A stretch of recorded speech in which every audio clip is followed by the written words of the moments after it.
Hello বন্ধুরা, কেমন আছেন সবাই? আশা করি সকলেই ভালো আছেন। আজকে কম্প্যারিজন করব দুটো বেস্ট ফ্ল্যাগশিপ ফোন নিয়ে, Realme GT2 versus Realme GT2 Pro। আপনার কোনটি নেওয়া উচিত হবে সে বিষয়েও থাকছে বিস্তারিত আলোচনা। সাধারণভাবে GT2 ফোনটিকে নেওয়া যায়, কিন্তু যারা হেভি গেমার তাদের পছন্দ হচ্ছে GT2 Pro, কারণ তাদের মতে আপডেট প্রসেসরই সেরা। প্রথমে এক নজরে দেখে নেই দুটো ফোনে কি থাকছে। প্রথমে আনবক্সিং করব GT2 ফোনটিকে। শুরুতে থাকছে একটি এনভেলপ, যার মধ্যে পেয়ে যাবেন একটি সিম ইজেক্টর, একটি quick start guide book.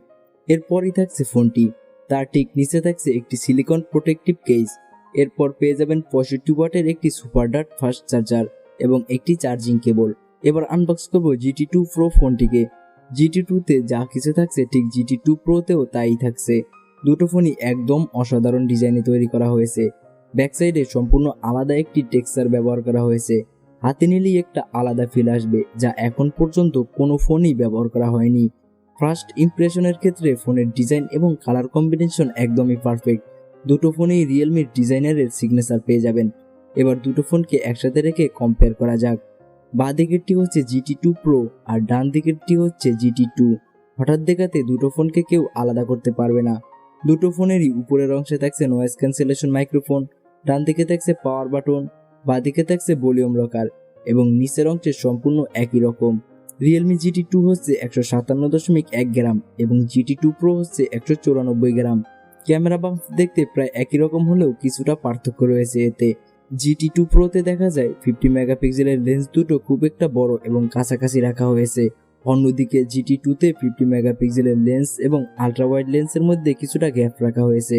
Rear camera হিসেবে GT2 Pro-তে পাচ্ছেন 50 মেগাপিক্সেলের মেইন ক্যামেরা, 50 মেগাপিক্সেলের আলট্রা ওয়াইড ক্যামেরা যেটি 150 ডিগ্রি পর্যন্ত রোটেট করতে পারবেন এবং 40x এর মাইক্রোস্কোপিক লেন্স। অন্যদিকে GT2-তে পাচ্ছেন 50 মেগাপিক্সেলের মেইন ক্যামেরা, 8 মেগাপিক্সেলের আলট্রা ওয়াইড ক্যামেরা। এই ক্যামেরা 119 ডিগ্রি পর্যন্ত রোটেট করতে পারবেন এবং সর্বশেষ 2 মেগাপিক্সেলের ম্যাক্রো লেন্স। GT2 Pro-তে পাচ্ছেন 16 মেগাপিক্সেলের ফ্রন্ট ক্যামেরা। অন্যদিকে GT2-তে পাচ্ছেন 32 মেগাপিক্সেলের ফ্রন্ট ক্যামেরা। উদাহরণ হিসেবে ম্যাক্রো লেন্স দিয়ে তোলা দুটি ফটো দেখা যাক।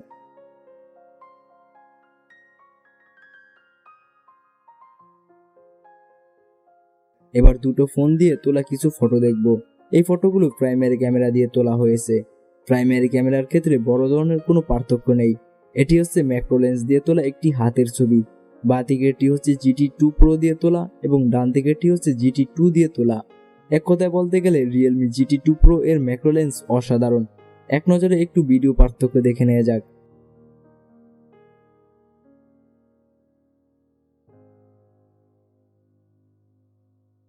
এটি হচ্ছে 30 FPS এ 4K রেজুলেশনে করা একটি ভিডিও। কালার এবং কন্ট্রাস্টে দুটি ফোনের মধ্যে তেমন কোনো পার্থক্য নেই, তবে প্রো মডেলের ভিডিও কিছুটা স্মুথ এবং বেটার স্টেবিলাইজেশন রয়েছে। এছাড়া ফোন দুটির ডিজাইন, সাইজ একদমই সেম। এবার আসি ডিসপ্লে সেকশনে। GT2 Pro-তে ইউজ করা হয়েছে 6.7 ইঞ্চির LTPO ডিসপ্লে। এছাড়া GT2-তে ব্যবহার করা হয়েছে 6.62 ইঞ্চির AMOLED ডিসপ্লে। দুটো ফোনেরই ডিসপ্লে রিফ্রেশ রেট 120 হার্জ, কিন্তু Realme GT2 Pro-তে থাকছে 525 ppi এবং GT2-তে থাকছে 398 ppi।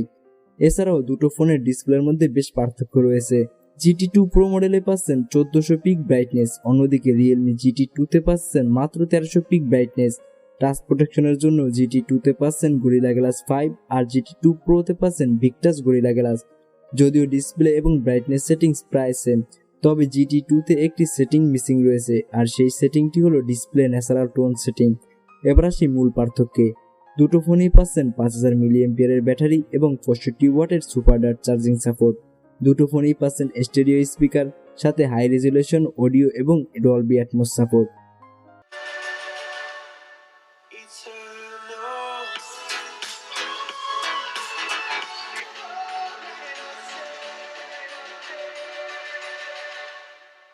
সিকিউরিটির ক্ষেত্রে পাসওয়ার্ডের পাশাপাশি ফিঙ্গারপ্রিন্ট স্ক্যানারও রয়েছে। দুটো ফোনের ফিঙ্গারপ্রিন্ট আনলকিং একদমই সেম। এবার কথা বলবো পারফরমেন্স এবং হার্ডওয়্যার নিয়ে। Realme GT2 Pro-তে থাকছে 3 GHz-এর স্ন্যাপড্রাগন 8 জেনারেশন 1 প্রসেসর এবং GT2-তে থাকছে 2.8 GHz-এর স্ন্যাপড্রাগন 888 প্রসেসর। এছাড়া দুটো ফোনের সেম যা থাকছে তা হলো 12 GB LPDDR5 RAM, 256 GB UFS 3.1 phone storage, Android version 12 এবং Realme UI 3.0। এবার বেঞ্চমার্ক টেস্ট করব, দেখা যাক কোনটি প্রথম হয়। দুটো ফোনেরই প্রসেসর স্ন্যাপড্রাগনের। আমরা পার্থক্য করব স্ন্যাপড্রাগন 888 ভার্সেস স্ন্যাপড্রাগন 8 জেনারেশন 1 নিয়ে। স্ন্যাপড্রাগন 8 জেনারেশন 1 সামান্য পাওয়ারফুল, সো সিঙ্গেল কোর হচ্ছে 1242 এবং 1134 এবং মাল্টি কোর স্কোর হচ্ছে 3558 এবং 3512। গিগবেঞ্চ অনুসারে তেমন কোনো পার্থক্য নেই। এবার টেস্ট করব আনতুতু স্কোর। এই হলো দুটো ফোনের আনতুতু স্কোর। পাবজি এবং কল অফ ডিউটির ক্ষেত্রে দুটো ফোনের গ্রাফিক্স একদমই সেম এবং হাই গ্রাফিক্স। একটু গেম প্লে করে দেখা যাক।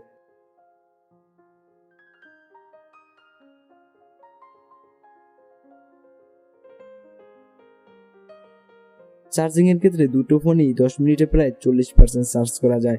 এছাড়া Realme GT2 Pro 100% চার্জ হতে প্রায় 35 মিনিট সময় লাগে। ভিডিওটি ভালো লাগলে লাইক করুন, খারাপ লাগলে ডিসলাইক করুন এবং সাবস্ক্রাইব করে পাশে থাকুন। ধন্যবাদ।